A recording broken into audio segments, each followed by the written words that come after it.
Bienvenue sur Bamar en live. Ba ba ba ba ba ba ma ba ba ba. On a sorti une bande dessinée, ouais, effectivement, enfin, non, on l'a pas sortie parce qu'elle n'est pas sortie encore au moment où on fait ce reportage, mais qui sera sortie au moment où vous le verrez, je pense. Et non, effectivement. C'est ça qui est bien. Par contre, on peut la faire à l'ancienne, c'est-à-dire la lire dans les magasins, comme moi je faisais. Voilà, donc on a sorti une BD, en fait, c'est Pirate Sourcil qui la dessine, qui est un mec que j'aime beaucoup parce que j'aime bien son trait de dessin qui est très simple, en fait. Et je trouve que ça colle parfaitement à ce genre d'humour. Donc voilà, mais on n'est pas tout seul dans la BD, parce que quand même, il faudrait dire aussi qu'il y a d'autres vidéotesteurs, parce qu'il y a nos potes qui habitent pas très loin de chez nous d'ailleurs. Il y a Usul, il y a la Team Nesblog, il y a Usul, il y a Rémi Hop, il y a Cœur de Vandal, etc. Et donc ils sont tous dans la BD. Et donc, En version mini, en version chibi, quoi. En version enfant, en fait. C'est tous les testeurs du net, en fait, qui sont regroupés dans des aventures où c'est notre jeunesse, en fait, si on regarde bien. Voilà, alors c'est que des anecdotes voilà, rapport à notre enfance.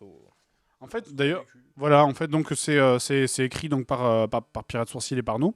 Et il y a certaines blagues qu'il y a dans la bande dessinée qui sont vraies. Il y a des vraies anecdotes dedans. Je crois que j'en ai vu quand même 3 ou 4 qui sont vraiment des trucs qu'on lui a dit quand on discutait pour créer la BD. On dit ouais, c'est vrai que ça nous est arrivé, ça nous est arrivé. Et donc c'est des vrais trucs. Il y a quelques vrais trucs qui nous sont vraiment arrivés dans le tas. Et c'est marrant d'avoir une BD parce que j'adore la BD et que c'est rigolo que si tu m'avais dit il y a 15 ans qu'un jour j'aurais ma propre personnage de BD, j'aurais trouvé ça, je t'aurais dit ouais, arrête quoi. Bizarrement lui. Ouais, voilà. Moi physiquement je n'évolue pas trop dans le sens où j'ai toujours de l'embonpoint étant jeune et Bizarrement lui est déjà gros quand il était petit et moi non, moi je suis super bien alors que ça c'est pourrait être une demande de star, ouais, tout le monde va croire ça en fait que tu l'as exigé d'être maigre et tout, mais alors qu'en fait j'étais déjà non, c'est pas. Il y a un gag, je crois que c'était quand ça m'était vraiment arrivé en fait.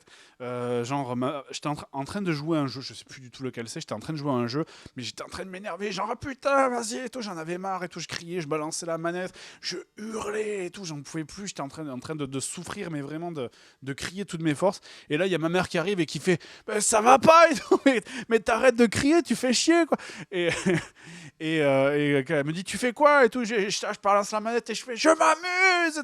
ouais, c'était l'envie de Pirate Sourcil surtout parce que nous on n'y avait pas pensé voilà directement. Nous c'était un rêve caché, on va dire. C'est toujours intéressant d'apparaître dans une BD, mais voilà, jamais on avait pensé faire la démarche d'avoir une BD, quoi. C'était le projet de Pirate Sourcil, donc nous on l'a accompagné, on va dire, mais globalement c'est son travail à lui, quoi.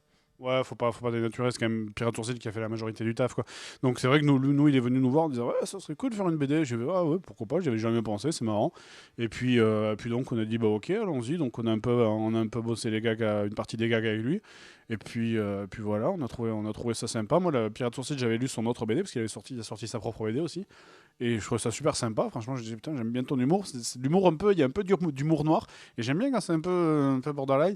Et donc voilà, j'ai trouvé ça cool. Pas trop gnangnan, quoi. Il y a beaucoup de gags référentiels aux années 90, aux années 80, etc. Et donc ça, j'aimais beaucoup en fait. On essaye de pas prendre non plus que les œuvres d'art parce qu'on reçoit vraiment des dessins, c'est vraiment des pros, tu vois. Et donc, c'est pas choisir les meilleurs, quoi. C'est faire plaisir à tout le monde et que tout le monde se sente un peu représenté, quoi.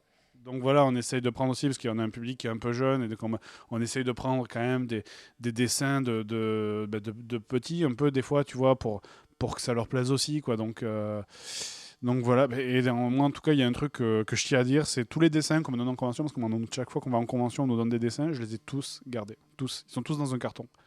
Ça sort le 25 dans les librairies. Et puis, jetez-y un coup d'œil, tout simplement. Si vous passez dans une librairie, vous la prenez, vous l'ouvrez, vous lisez quelques pages, et puis si ça vous plaît, vous l'achetez. Salut Bertrand, cette BD, elle est pour toi.